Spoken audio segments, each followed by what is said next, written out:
অন্তর্বর্তী সরকারের প্রধান উপদেষ্টা ডক্টর মোহাম্মদ ইউনূসের সাম্প্রতিক যুক্তরাজ্য সফর নানামাত্রিক তাৎপর্যে ভরপুর। 4 দিনের সফর শেষে প্রেস সচিব শফিকুল আলম যে 5টি মূল সফলতা তুলে ধরেছেন তা বাংলাদেশের বর্তমান রাজনৈতিক, অর্থনৈতিক ও আন্তর্জাতিক প্রেক্ষাপটে গুরুত্বপূর্ণ বার্তা বহন করে। প্রথমত, রাজা চার্লসের সঙ্গে প্রধান উপদেষ্টার বৈঠক ও সম্মানজনক পুরস্কার গ্রহণ নিঃসন্দেহে বাংলাদেশের পরিবর্তনের আন্তর্জাতিক স্বীকৃতি। যুক্তরাজ্যের রাজ পরিবারের সঙ্গে সরাসরি সংলাপ এবং সেখানে বাংলাদেশের অন্তর্বর্তী নেতৃত্বের প্রতিনিধিত্ব বৈশ্বিক রাজনীতিতে দেশের ভাবমূর্তি সুদৃঢ় করেছে। এটি শুধু ব্যক্তিগত মর্যাদার নয়, বরং চলমান অন্তর্বর্তী প্রক্রিয়ার প্রতি আন্তর্জাতিক আস্থা ও আগ্রহের প্রতিফলন। দ্বিতীয়ত, ডক্টর ইউনূস ও বিএনপির ভারপ্রাপ্ত চেয়ারম্যান তারেক রহমানের মধ্যে বৈঠকটি বাংলাদেশের রাজনৈতিক ইতিহাসে এক টাইম মার্কিং ঘটনা হিসেবে বিবেচিত হতে পারে।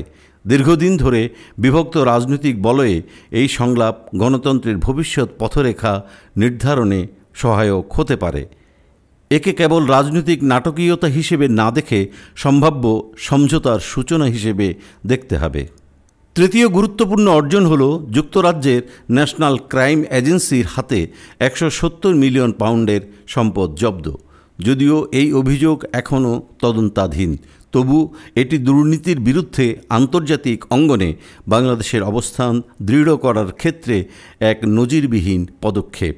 এই পদক্ষেপ সরকারের সম্পদ পুনরুদ্ধার প্রচেষ্টাকে আন্তর্জাতিক মাত্রা দিয়েছে এবং ক্ষমতাশালী দুর্নীতিবাজদের বিরুদ্ধে শক্ত বার্তা পৌঁছে দিয়েছে।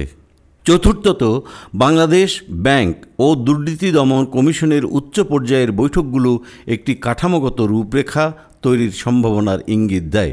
এমন আন্তর্জাতিক সহযোগিতা ভবিষ্যতে কেবল সম্পদ পুনরুদ্ধার নয়, বরং টেকসই স্বচ্ছতা ও জবাবদিহির পথে বাংলাদেশকে এগিয়ে নিতে পারে। অবশেষে রোহিঙ্গা সংকট নিয়ে নতুন আশার জন্ম। এটি বাংলাদেশ যুক্তরাজ্য সম্পর্কের আরেক ইতিবাচক দিক। এই সংকট এতদিন কূটনৈতিক স্তরে স্থবির থাকলেও ইউনূসের সফরে এটি আলোচনার কেন্দ্রে আসা একটি গুরুত্বপূর্ণ অর্জন। ডক্টর ইউনূসের সফর নিয়ে মতপার্থক্য থাকতেই পারে, তবে রাষ্ট্র ও জনগণের বৃহত্তর স্বার্থে এর সুফলগুলো অস্বীকার করার অবকাশ নেই। এই সফর শুধু প্রতীকী নয়, বরং কার্যকরী পদক্ষেপের মাধ্যমে একটি নতুন সম্ভাবনার দ্বার উন্মোচন করেছে।